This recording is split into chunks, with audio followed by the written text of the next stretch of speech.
সুপ্রিয় শিক্ষার্থীরা, এই প্রশ্নটা তোমরা ভালোভাবে দেখে নাও। এই প্রশ্নটি দেখা যাবে কি অনেক স্কুলে হুবহু কমন দিয়ে দিবে, আবার অনেক স্কুলেই আংশিক কমন পড়বে। তো যেহেতু এটি একটা ইম্পর্টেন্ট কোশ্চেন, তোমাদের কাজ হলো এই প্রশ্নটা ভালোভাবে দেখে দেন পরীক্ষার হলে যাও।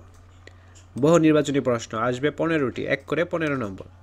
তো এখানে দেখো এমসিকিউগুলো কিন্তু ক্লিয়ারলি বোঝা যাচ্ছে, তোমরা জাস্ট প্রশ্নগুলোর অ্যান্সার বই অথবা গাইড থেকে বের করে পড়ে নিবে, ঠিক আছে। তারপর এক কথায় উত্তর আসবে 10টি, 1 করে 10 নম্বর। তো দেখো এখানে প্রশ্নগুলো কিন্তু ভালোভাবে দেওয়া রয়েছে, তোমরা বই থেকে বা গাইড থেকে প্রশ্নগুলো বের করে অ্যান্সারগুলো পড়ে ফেলবে।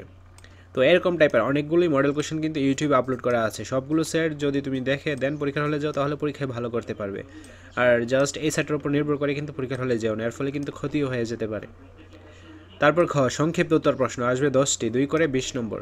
মন ভালো রাখার জন্য আমাদের করণীয় কী, কুল ডাউন কী, অসংক্রামক রোগ কী। তো এই প্রশ্নগুলো কিন্তু সব স্কুলের জন্যই অনেক ইম্পর্টেন্ট এবং গুরুত্বপূর্ণ। তারপর রচনামূলক প্রশ্ন দৃশ্যপট বিহীন, 3টা দিতে হবে, 5 করে 15 নম্বর। ওয়ার্ম আপের প্রয়োজনীয়তা লেখো।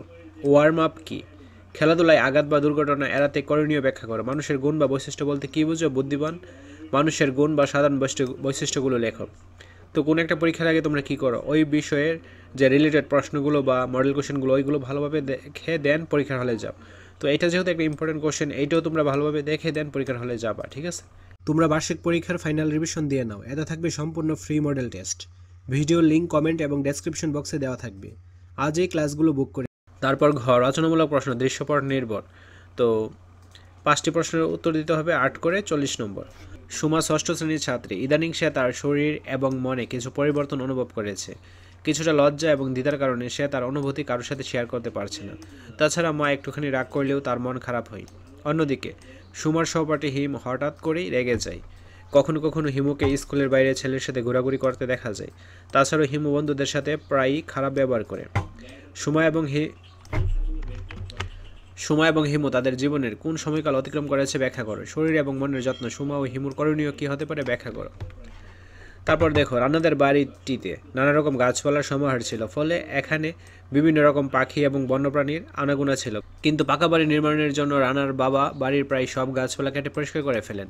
উল্লেখিত পরিবেশ উপাদানগুলোর প্রতি আমাদের আচরণ কেমন হওয়া উচিত ব্যাখ্যা করো। রানার বাবার কাজটি আমাদের প্রকৃতিতে কী প্রভাব ফেলে, তোমার মতামতের পক্ষে যুক্তি দাও।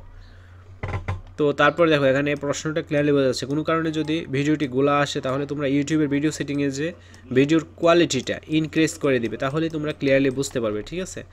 তারপর দেখো এখানে 4 নম্বর উদ্দীপকটা, তোমরা অবশ্যই এই প্রশ্নগুলো ভালোভাবে পড়ে দেন পরীক্ষা হলে যাবে। এগুলো কিন্তু মুখস্থ করার দরকার নেই, জাস্ট এমনভাবে পড়বা যেন পরীক্ষায় আসলে লিখে দেওয়া যায়, অর্থাৎ রিডিংয়ের মতো করে, ঠিক আছে। কোনোভাবেই মুখস্থ করে টাইম ওয়েস্ট করার প্রয়োজন নেই। তাছাড়া তুমি বইটা ভালোভাবে পড়ে দেন পরীক্ষার হলে যাবে। আশা করছি বুঝতে পেরেছো। হাই এভরিওয়ান, এটি আমার পার্সোনাল চ্যানেল, সবাই সাবস্ক্রাইব করে দিও। এখনও ভিডিও আপলোড হয়নি, ভেরি সুন ভিডিও আপলোড করা হবে। চ্যানেলের লিঙ্ক ভিডিও অ্যান্ড কমেন্ট বক্সে দেওয়া থাকবে। আজকের ক্লাসটি এই পর্যন্ত। পরবর্তী ক্লাসটি সবার আগে পাওয়ার জন্য অবশ্যই চ্যানেলটি সাবস্ক্রাইব করে অল নোটিফিকেশন করে রাখতে হবে, যেন ভিডিও ছাড়া মাত্রই সবার আগে তোমাদের কাছে পৌঁছে যায়। ধন্যবাদ।